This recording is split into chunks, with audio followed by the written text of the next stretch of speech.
Hello friends, എല്ലാവർക്കും റിഞ്ചാസ് kitchen YouTube ചാനലിലേക്ക് സ്വാഗതം. എൻ്റെ കൂട്ടുകാർക്കെല്ലാം സുഖം തന്നെയല്ലേ? അൽഹംദുലില്ലാ, എനിക്ക് ഫാമിലിക്കും സുഖം തന്നെ. എല്ലാവർക്കും സുഖമായിരിക്കട്ടെ എന്ന് പ്രാർത്ഥിക്കാം. ഇന്നത്തെ കുറച്ച് വിശേഷങ്ങളുമായിട്ടാണ് ഇന്ന് ഞാൻ വന്നിട്ടുള്ളത്. രാവിലെ തന്നെ ബ്രേക്ക്ഫാസ്റ്റിന് ഉണ്ടാക്കിയത് മുട്ടയപ്പവും പഴം നിറച്ചതുമാണ്. അങ്ങനെ ബ്രേക്ക്ഫാസ്റ്റ് എല്ലാം കഴിച്ചു. അതിനുശേഷം മക്കളുടെ കുറച്ച് കുസൃതി കളികളെല്ലാം കണ്ട് ഉച്ചക്ക് ലഞ്ചിനുണ്ടാക്കിയത് നമ്മുടെ പറമ്പിൽ നിന്ന് തന്നെ കിട്ടിയ താലോലി പച്ചമുളകും കൊണ്ടൊരു ഉപ്പേരിയും കഞ്ഞിയും മാങ്ങാ ചമ്മന്തിയും മാങ്ങാ അച്ചാറും ഫിഷ് ഫ്രൈയുമാണ്. താലോലി ഒന്നേ ഉണ്ടായിട്ടുള്ളൂ, നിറയെ പൂവിട്ടിട്ടുണ്ട്. അധികം മൂത്ത് വന്നാൽ അത് ടേസ്റ്റ് ഉണ്ടാവുകയില്ല. അത് പറിച്ചെടുത്ത് ഉപ്പേരി ഉണ്ടാക്കുകയാണ് ചെയ്തത്.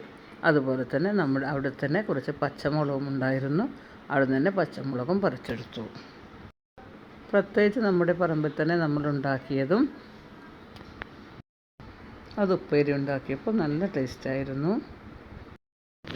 വാഴയിൽ ഇതേപോലെ കഷ്ണങ്ങളാക്കിയെടുത്തു. അതിൽ 2 പച്ചമുളകും കീറിയിട്ടു, ഒരു കഷ്ണം സവാളയും ഇട്ടു, ആവശ്യത്തിന് ഉപ്പും ചേർത്തു, ഒരു 1/4 ടീസ്പൂൺ മഞ്ഞൾപ്പൊടിയും ചേർത്ത് കൊടുത്തു, 2 സ്പൂൺ വെള്ളവും ചേർത്ത് കൊടുത്തു. സ്റ്റൗ ഓണാക്കി അടുപ്പത്ത് വെച്ചു. വെന്ത് വന്നപ്പോൾ 2 സ്പൂൺ തേങ്ങയും ഇട്ട് കൊടുത്തു. പിന്നെ മൂപ്പിച്ചെടുക്കുകയാണ് ചെയ്തത്. കറിവേപ്പിലയും കടുകും ഇട്ട് മൂപ്പിച്ചെടുക്കുകയും ചെയ്തു. മാങ്ങച്ചമ്മന്തി ഉണ്ടാക്കുന്ന വീഡിയോ ഒന്നും എടുത്തിട്ടില്ല. കുറച്ച് മൂത്ത മാങ്ങയാണ്, അതുകൊണ്ട് കുറച്ച് പുളിയും കുറച്ച് മധുരമായിട്ട് നല്ല ടേസ്റ്റ് ഉണ്ടായിരുന്നു. ഫിഷും ഫ്രൈ ചെയ്തെടുത്തു. പിന്നെ മാങ്ങയച്ചാർ നേരത്തെ ഉണ്ടാക്കി വെച്ചതാണ്. അങ്ങനെ എല്ലാവരും കഞ്ഞി കുടിക്കുകയും ചെയ്തു. ഇതെല്ലാമാണ് ഇന്നത്തെ വിശേഷങ്ങൾ. എല്ലാവരും വീഡിയോ ഫുൾ കാണുക, സപ്പോർട്ട് ചെയ്യുക.